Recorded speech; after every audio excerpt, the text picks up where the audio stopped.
तो आज की कहानी जो मैं एक्सप्लेन करने जा रही हूँ उसका नाम है the art in the racing. ये एक बहुत ही इमोशनल स्टोरी है। तो कहानी की शुरुआत करते हैं। ये कहानी है एक डॉग की जिसके पास जीने के लिए बहुत ही कम वक्त बचा होता है। इस बचे हुए वक्त में वो कुछ ऐसा काम कर जाता है जिसे देखकर हर देखने वाले की आंखें नम हो जाती हैं। हम वॉशिंगटन के एक छोटे से घर में एंजो नाम का एक डॉग रखते हैं। ये नाम उसके मालिक या उसके सबसे अच्छे दोस्त डैनी ने रखा था। डैनी एक कार रेसर था। उसने इसका नाम फरारी के नेम पर रखा था। कहानी आगे बढ़ती है और हम देखते हैं कि डैनी घर आता है। वो एंजो को देखते जो हिल नहीं पा रहा, इसलिए वो उसको उठाता है और अपने साथ सोफे पर ले जाता है। वो उसके साथ बैठकर टीवी इंजॉय करने लगता है। यह एंजो कहता है कि मैं एक डॉग हूँ। मेरे जैसे डॉग की लाइफ बहुत ही आसान होती है, लेकिन मेरी लाइफ ऐसी नहीं थी। मैंने अपनी लाइफ की बहुत ही दर्दनाक स्टेजेस देखी हैं। ये बताते हुए वो हमें अपने साथ अपने पास्ट में ले जाता है, जहाँ इसने फर्स्ट टाइम डैनी को देखा था। एंजो एक फार्म में रहता था जहाँ से डैनी ने इसको ख़रीदा था। इसके बाद से एंजो की लाइफ बिल्कुल बदल जाती है। उसको बहुत ही अच्छा दोस्त मिल जाता है और डैनी ने भी कुछ ही दिनों में उसको अपनी फैमिली का मेंबर मान लिया था। वो उसको हर जगह लेकर जाता था, यहाँ तक कि कार रेसिंग में भी। वहाँ जाकर वो उसको अपने दोस्तों से मिलवाता था। डैनी अपने वक्त को दो हिस्सों में बांट लेता है, एक अपने करियर के लिए और एक एंजो के लिए। तभी एंजो भी उसके साथ बहुत अटैच हो जाता है, उसकी कही हुई हर बात मानता है। इस वक्त पे डैनी अपने पीक पर था। उस टाइम पर बारिश में कोई भी ड्राइव नहीं कर सकता था, लेकिन वो आसानी से कर लेता था। तो धीरे धीरे एंजो ये देखता हुआ बड़ा हो रहा था। डैनी अपना सारा टाइम एंजो को देता था।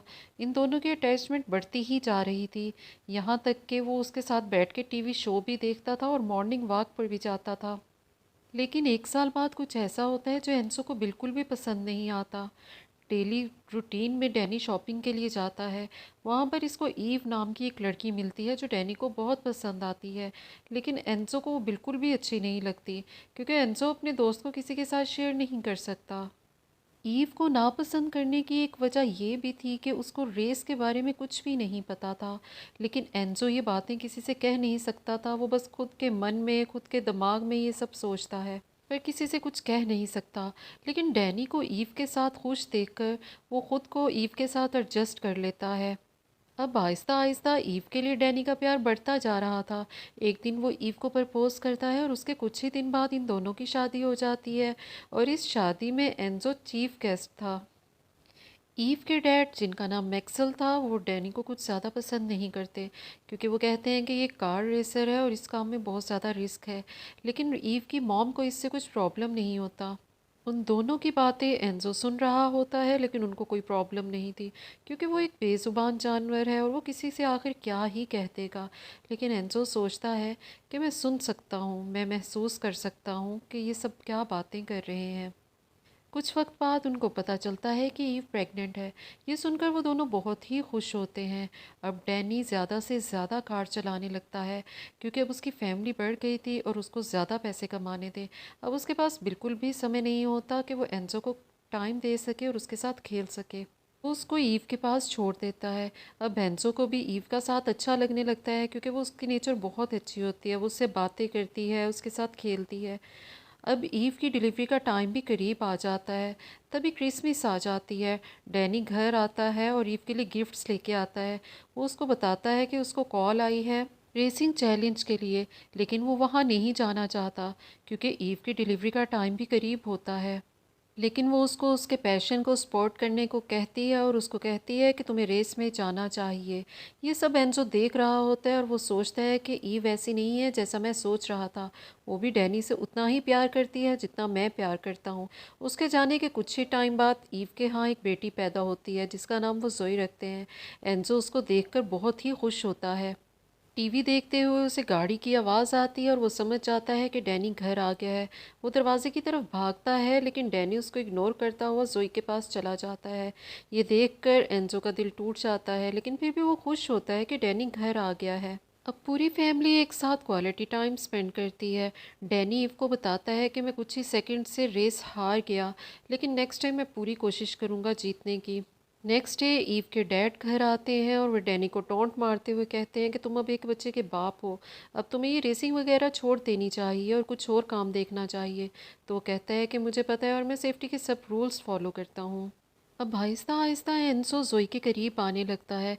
वो खुद को उसका बड़ा भाई समझने लगा था। चूंकि डैनी अब ज़्यादा टाइम बाहर रहता है काम के चक्कर में, तो अब एंजो जोई को बिल्कुल भी अकेला महसूस नहीं होने देता, तो वो पूरा टाइम उसके साथ रहता है। वो इकट्ठे बर्थडे सेलिब्रेट करते हैं। एक दिन जोई अपनी 7th बर्थडे सेलिब्रेट करती है। डैनी घर आता है और वो ईव से कहता है कि मैं गलत काम कर रहा हूँ, मुझे अब कुछ और काम करना चाहिए। वो रेसिंग को छोड़ने के बारे में जब कहता है तो ये एंजो सुन के हैरान रह जाता है, क्योंकि वो ईव से पहले डैनी को जानता था। उसे पता था कि उसके लिए कार रेसिंग कितना मानी रखती है। तभी डैनी और ईव बातें करते हैं, तो ईव उसको सपोर्ट करती है और उसको कहती है कि तुम ये नहीं छोड़ो, ये तुम्हारा पैशन है। तभी ईव उसको कहती है कि मेरे सर में दर्द है और मैं सोने लगी हूँ, इसलिए वो मेडिसन लेके सो जाती है। अगली सुबह जब वो उठती है तो एंजो उससे खाना मांगता है, तो वो देखता है कि ईव बहुत परेशान है और कुछ मेडिसन्स भी ले रही है। ये देखकर एंजो परेशान भी होता है। जब ईव उसके करीब आती है तो एंजो समझ जाता है कि इसको कोई बीमारी हो गई है, क्योंकि एंजो को इसमें से सड़ी हुई लकड़ी की स्मेल आ रही थी। लेकिन वो किसी को कुछ बता नहीं सकता था, क्योंकि वो बेजुबान जानवर है। अब कुछ टाइम बाद डैनी घर आता है, जो बहुत परेशान होता है, क्योंकि कुछ टाइम से वो मुसलसल रेसेस हार रहा था। ये बात वो ईव को नहीं बताता। जब वो घर आता है तो वो देखता है कि ईव उसकी वीडियोस देख रही होती है कि कैसे वो बारिश में भी ड्राइव कर लेता था। तो डैनी इसको इसके पीछे का सीक्रेट बताता है। वो इसको बताता है कि जब बारिश आती है तो कार स्लिप होने लगती है। मैं कार को स्लिप होने से पहले ही उसको जानबूझकर स्लिप करवा देता था। इसके बाद कार मेरे कंट्रोल में आ जाती थी। ये सुनने में तो बहुत आसान लग रहा है, लेकिन ये बहुत ही मुश्किल है। फिर एक दिन ईव की तबीयत बहुत ख़राब हो जाती है, उसको वॉमिट होने लगती है। वो बहुत परेशान होती है और वो जोई को लेके अपनी मॉम के घर चली जाती है। वो ये बिल्कुल भूल जाती है कि घर में एंजो भी है, और उसको ये नहीं पता होता कि वो कब वापस लौटेगी। एंजो को बहुत भूख लग रही होती है, लेकिन वो बेज़ुबान जानवर है। वो तब तक खाना नहीं खा सकता जब तक उसको कोई खाना ना दे। वो वहीं किचन में बैठा रहता है। इसी दौरान उसको डैनी का एक पड़ोसी दिखता है। वो तेज़ तेज़ भौंकता है ताकि उसको इसकी आवाज़ जाए, लेकिन खिड़की के पार उसको इसकी आवाज़ नहीं जाती, और फिर उसे भूखा रहना पड़ता है। अब पूरे घर में एंसो अकेला होता है। वो जोई के रूम में जाता है, उसके टॉयज़ के साथ खेलने लगता है। वो इमेजिन करता है कि ये सब जिंदा हैं और उनमें से उसका फेवरेट ज़ेब्रा होता है। वो उनके साथ काफ़ी टाइम तक खेलता रहता है और फिर रात हो जाती है। रात में बिजली कड़क रही होती है, जिससे वो बहुत ज़्यादा डर जाता है और एक बेड के नीचे छुप के भूखा प्यासा छुप के सो जाता है। नेक्स्ट मॉर्निंग डैनी घर आता है और वो एंसो की यही हालत देखकर बहुत परेशान होता है। वो ईव को कॉल कर कर बहुत गुस्सा होता है, एंसो को खाना खिलाता है। उसके कुछ देर बाद ईव भी घर आ जाती है और वो एंसो से माफ़ी मांगती है और कहती है कि मैं तुम्हें घर पर छोड़ गई थी। फिर जब वो जोई के रूम में जाती है तो वो बहुत ही परेशान हो जाती है। वहाँ जोई के सब खिलौने बर्बाद हुए हुए थे, क्योंकि एंसो को ये लग रहा था कि सब टॉयज़ उसको मार देंगे। तो वो इस तरह से सब टॉयज़ को बर्बाद कर देता है और उनको फाड़ देता है। ये देखकर डैनी उस पर बहुत चिल्लाता है, बहुत गुस्सा होता है।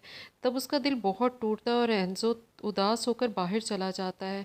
वो सोचता है कि ये कोई नहीं समझ सकता, जब सब लोग उसको घर छोड़कर चले गए थे तो उस पर क्या बीत रही थी। थोड़ी ही देर बाद डैनी को एहसास होता है और वो एंजो को अपने पास बुलाता है, उसको प्यार करता है और उससे माफ़ी मांगता है। एंजो भी खुश हो जाता है, क्योंकि दोस्ती में no thank you no sorry. अब वो फिर अपनी रेस पर चला जाता है और एंजो को ईव के पास छोड़ जाता है। अब जोई को स्कूल छोड़ने के बाद ईव वॉक पर एंजो के साथ जाती है। वो दोनों आ रहे होते हैं कि रास्ते में अचानक ही ईव की तबीयत ख़राब हो जाती है। एंजो पीछे मुड़कर देखता है तो ईव वहाँ गिरकर बेहोश हो जाती है। अब ये देखकर एंजो ऊंची ऊंची भौंकने लगता है। वो इतना भौंकता है कि वहाँ आसपास के लोग इकट्ठे हो जाते हैं और वो ईव को लेके हॉस्पिटल चले जाते हैं। ईव को एम्बुलेंस में जाते हुए एंसो उसको देखकर रोने लग जाता है। डाइनी को कुछ देर बाद इसकी खबर मिल जाती है और वो भी हॉस्पिटल पहुंच जाता है। अब डैनी की लाइफ में जो कुछ भी हो रहा था एंसो सब कुछ देख रहा था। वो खुद से कहता है कि लाइफ भी एक कार रेस की तरह है। कभी कभी वो स्मूथ चलती है और कभी कभी रफ, लेकिन अगर ड्राइवर अच्छा हो तो वो जीत ही जाता है। और डैनी को भी जीतना चाहिए, चाहे जितना भी उसके स्ट्रगलिंग डेज चल रहे हों, उसको हिम्मत नहीं हारनी चाहिए। इधर सोई बार बार अपनी मॉम के बारे में पूछती है, लेकिन डैनी उसको कुछ भी नहीं बताता। कुछ दिन बाद ईव डिस्चार्ज होकर घर आ जाती है और वो अपने मॉम डैड से मिलती है। अब ईव पूरी तरह से चेंज हो जाती है, उसको कोई बहुत ही बड़ी बीमारी लग जाती है। ईव को देखकर ऐसा लगता है जैसे अंदर ही अंदर उसको कुछ खा रहा है, लेकिन डैनी उसका साथ नहीं छोड़ता और उसको खुश रखने की नाकाम कोशिश करता है। फिर एक दिन ईव डैनी को कहती है कि तुम दोबारा से रेसिंग शुरू कर दो, मेरे चक्करों में तुम अपना पैशन मत छोड़ो। डैनी कहता है कि ठीक है। फिर एक दिन डैनी, जोई और एंजो तीनों खेल रहे होते हैं। ईव भी वहाँ बैठी होती है और उन तीनों को खेलता हुआ देखकर बहुत खुश होती है। बीमारी की वजह से ईव बहुत ही कमज़ोर हो जाती है, क्योंकि उसके पास जीने के लिए कुछ ही दिन बचे होते हैं। अब कुछ ही दिन बाद क्रिसमस आ जाती है और ईव डैनी से कहती है कि मेरी एक विश पूरी करोगे। डैनी उसको बोलता है कि हाँ, मैं ज़रूर करूँगा। तभी ईव कहती है कि मैं तुम्हारे साथ एक डांस करना चाहती हूँ। उसी दिन क्रिसमस होती है और वो दोनों इकट्ठे होकर डांस करते हैं। जोई और एंसो ये सब देख रहे होते हैं और वो सब बहुत खुश होते हैं। उसी रात एंजो उसके पास आता है और ईव उससे कहती है कि तुम्हें पता है ना कि मुझे मौत से डर नहीं लगता, क्योंकि मुझे अब और जीना है, ये मेरा अंत नहीं है। तुम तो ये सब जानते हो ना। एंजो ये सब कुछ सुन रहा होता है। नेक्स्ट डे वो देखता है कि डैनी ईव के पास बैठा बहुत रो रहा होता है। तभी एंजो समझ जाता है कि ईव अब हम सब में नहीं रही है। डैनी को रोता हुआ देखकर एंजो उसको कहता है कि मैंने ईव को हम सबसे दूर जाते हुए देखा। ये देखकर मैं बहुत रोया, लेकिन मैं कुछ कर नहीं पाया। अब डैनी को समझ नहीं आता कि वो ये सब कुछ जोई को कैसे बताए, क्योंकि जोई बहुत ही मासूम है और छोटी है। अब कुछ ही देर बाद वो सब ईव के फ्यूनरल में जाते हैं और एंजो को किसी वजह से घर पर छोड़ जाते हैं। एंजो ईव के रूम में आता है और उसकी कैप उठाकर बहुत ज़्यादा रोने लगता है। एंजो उसको बहुत ही मिस कर रहा था। ईव के जाने के बाद सब कुछ बदल जाता है। जोई अब बहुत चुप चुप रहने लगती है। डैनी अपनी रेसिंग छोड़ देता है और ईव का बाप डैनी पर हरासमेंट का केस कर देता है ताकि वो जोई की कस्टडी अपने पास ले सके। लेकिन डैनी बेल पर बाहर आ चुका था। बाहर आकर उसको पता चलता है कि उसकी बेटी की कस्टडी अब उसके पास नहीं रही। और होता भी ऐसा ही है, क्योंकि जोई अपने बाप से 3 महीने के लिए दूर रहती है। अब फिर आखिर में उसके पास उसका दोस्त एंजो ही बचता है। डैनी अब पहले जैसा नहीं रहता, वो पूरी तरह से टूट चुका है। एंजो कहता है कि मैंने अपनी पूरी लाइफ इस इंसान के साथ गुजारी है, लेकिन मैंने इसको इतना लाचार कभी नहीं देखा। डैनी अपनी बेटी की ड्राइंग्स पूरे किचन में लगा देता है ताकि वो जब भी उसको मिस करे तो ये सब कुछ देखकर अपना मन बहला ले। एक दिन डैनी को रियलाइज़ होता है कि जोई भी तो एंजो को मिस कर रही होगी। फिर वो अपने लॉयर से बात करके हर वीकेंड पे एंजो को जोई के पास भेज देता है। लेकिन ईव के बाप को ये सब बुरा लग रहा होता है और वो एंजो के साथ बिल्कुल भी अच्छा सलूक नहीं करता। फिर एंजो सोचता है कि डैनी जैसा उसको कोई भी नहीं रख सकता, और वो वीकेंड ख़त्म होते ही डैनी के पास चला जाता है और वो सीधा ही रेस ट्रैक पर जाता है। वहाँ जाकर वो बहुत खुश होता है। वो कहता है कि मुझे ये जगह अपने घर जैसी लगती है। इसी बीच में वहाँ आकर एक फरारी रुकती है और उसका मैनेजर डैनी के पास आता है। वो उसकी ड्राइविंग स्किल्स की बहुत ज़्यादा तारीफ़ करता है। वो कहता है कि मैं चाहता हूँ कि तुम हमारे लेटेस्ट मॉडल की टेस्ट ड्राइव तुम करो। इस मौके को डैनी हाथ से नहीं जाने देता और वो फ़ौरन ही टेस्ट ड्राइव ले लेता है। वो फरारी को ऐसे चलाता है कि वहाँ पर खड़े सब लोग हैरान रह जाते हैं। उसको ऐसे फरारी चलाते हुए देखकर एंसो बहुत खुश होता है, क्योंकि वो जानता था कि डैनी का ये बरसों से यही सपना था। उसका टैलेंट देखकर मैनेजर डैनी को अपना कार्ड देता है और उसको कहता है कि मेरे पास तुम्हारे लिए एक जॉब है, तुम हमारी सारी न्यू फरारी की टेस्ट ड्राइव तुम करोगे। ये सुनकर डैनी बहुत खुश होता है, लेकिन वो उसको कहता है कि सर, मैं ये जॉब नहीं कर सकता, क्योंकि मेरे ऊपर कुछ चार्जेस लगे और मैं शहर से बाहर नहीं जा सकता। तभी मैनेजर उसको कहता है कि ठीक है, जब तुम्हारे हालात ठीक हो जाएं तो तुम मुझे कॉल ज़रूर करना, क्योंकि आई रिस्पेक्ट योर टैलेंट। अब 3 महीने बाद डैनी अपनी बेटी को मिलता है और वो बहुत खुश होता है। तभी डैनी का लॉयर उसको कहता है कि हमें ये केस छोड़ देना चाहिए। एटलीस्ट तुम हर वीकेंड तो अपनी बेटी को मिल सकोगे, लेकिन अगर तुम ये केस हार गए तो तुम्हारे हाथ कुछ नहीं आएगा और तुम सब कुछ खो दोगे। सुनकर वो घर आ जाता है। अब उसको पता चल जाता है कि वो ये केस नहीं जीत सकता, वो ये केस हार जाएगा। अब एक तो पहले वो एक केस में जेल जा चुका था, बेशक ही वो केस झूठा था। ये सब सोचकर वो गुस्से में बाहर वॉक पर निकल जाता है और एंजो उसके पीछे पीछे होता है। अब हर बार की तरह ये वॉक नॉर्मल नहीं थी, क्योंकि बहुत तेज़ बारिश थी और एंजो इस बारिश में उसके पीछे था। इसका अंजाम डैनी जल्दी भुगत लेता है, क्योंकि एंजो के साथ एक गाड़ी टकरा जाती है और वो उसको लेकर फ़ौरन हॉस्पिटल जाता है। डॉक्टर कहती है कि एंजो की किस्मत अच्छी थी कि ये ज़िंदा बच गया, लेकिन इसको इंटरनली बहुत ब्लीडिंग हो गई है और अब ये बूढ़ा भी हो चुका है, तो ये ठीक नहीं हो सकता। अब एंजो की ये हालत देखकर वो और ज़्यादा टूट जाता है, क्योंकि एक तो जोई उससे दूर जा चुकी थी और अब एंजो। अब वो घर आकर अपने लॉयर से कहता है कि मेरे पास अब इतने पैसे नहीं हैं कि मैं ये केस लड़ सकूं, तो हमें ये केस वापस ले लेना चाहिए। उसका लॉयर उसको एक पेपर देता है और उसको कहता है कि तुम इस पर साइन कर दो।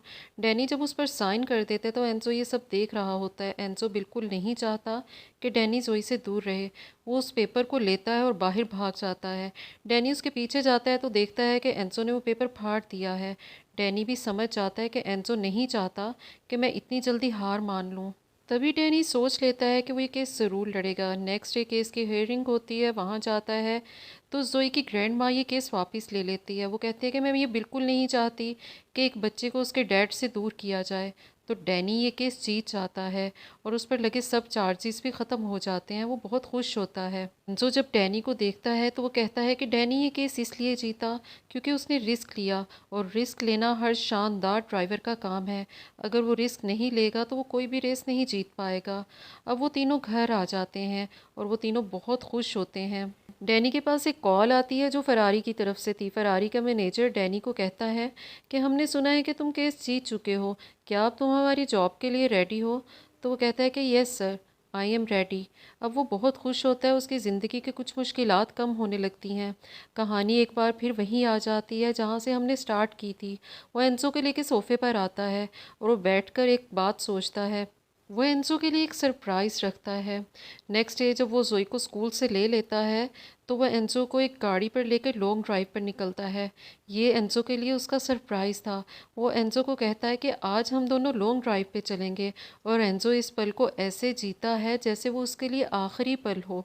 डैनी एंजो से कहता है कि तुम हमेशा मेरे साथ रहना। एंजो अपने दिल में सोचता है कि काश ऐसा हो सकता, लेकिन गॉड ने हमारी जानवरों की लाइफ इसलिए कम बनाई है ताकि इंसान समझ सकें कि लाइफ बस इतनी ही है। तभी एंजो अपनी पूरी लाइफ याद करता है जो उसने ईव, जोई और डैनी के साथ बिताई। ऐसे ही 8 साल गुजर जाते हैं। जोई बड़ी हो जाती है और डैनी फरारी का बेस्ट ड्राइवर बन जाता है। एक दिन जोई डैनी के पास एक छोटे से बच्चे को लेके आती है जो डैनी का बहुत बड़ा फ़ैन होता है और वो उससे ऑटोग्राफ लेना चाहता है। जैसे ही डैनी उसका नाम पूछता है तो वो कहता है एंजो। ये सुनते ही डैनी के फेस पर एक बहुत ही पुरसकून मुस्कुराहट आ जाती है। वो उसको कहता है कि तुमने मुझे मेरे पुराने दोस्त की याद दिला दी है। डैनी एंसो के बाप को कहता है कि जब ये बड़ा हो जाएगा तो इसको मेरे पास ज़रूर लेके आना, मैं इसको कार रेसिंग सिखाऊंगा। ये सुनकर वो बच्चा बहुत ही खुश होता है। बच्चा डैनी को पीछे मुड़कर देखता है तो डैनी को लगता है कि एंसो इस दफ़ा उसके साथ पूरी ज़िंदगी गुजारने आया है। इसी खूबसूरत एंड के साथ ये कहानी यहीं पर ख़त्म हो जाती है।